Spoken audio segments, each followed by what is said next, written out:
Предизвикайте ума си. 4 забавни математически гатанки. 90% от хората се провалят на този тест. Проверете дали сте гении или просто страхотни. Имате 10 секунди да помислите за всеки въпрос. Въпрос 1. Какво можете да поставите в офер, за да я направите по-лека?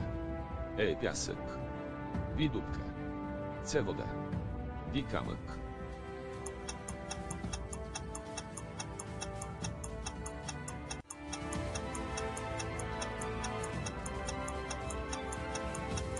Правилният отговор е ви дупка.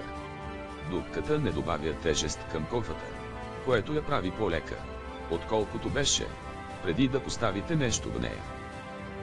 Въпрос 2. Какво винаги идва, но никога не пристига? Е, вчера. Би, утре. С, днес. Ди, вчера и утре.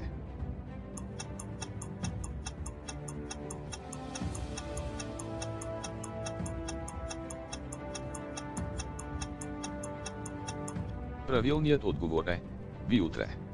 Утре винаги е следващия ден, но никога не пристига като текущ ден.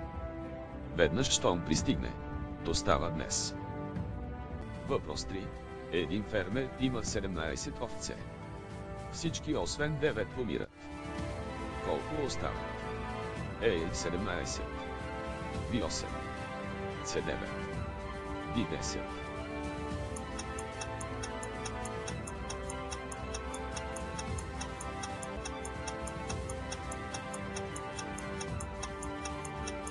Правилният отговор е С9. В задачата се казва, че всички освен 9 овце умират. Това означава, че само 9 овце остават. Въпрос 4. Какво има лице и 2 ръце, но няма ръце или крака? Ей, човек. Би, часовник. С, книга. Ди, топка.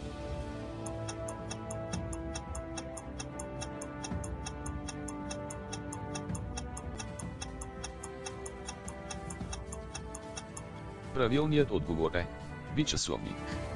Часовникът има лице и ръце, но няма ръце или крака. Коментирайте подолу колко верни отговора имате.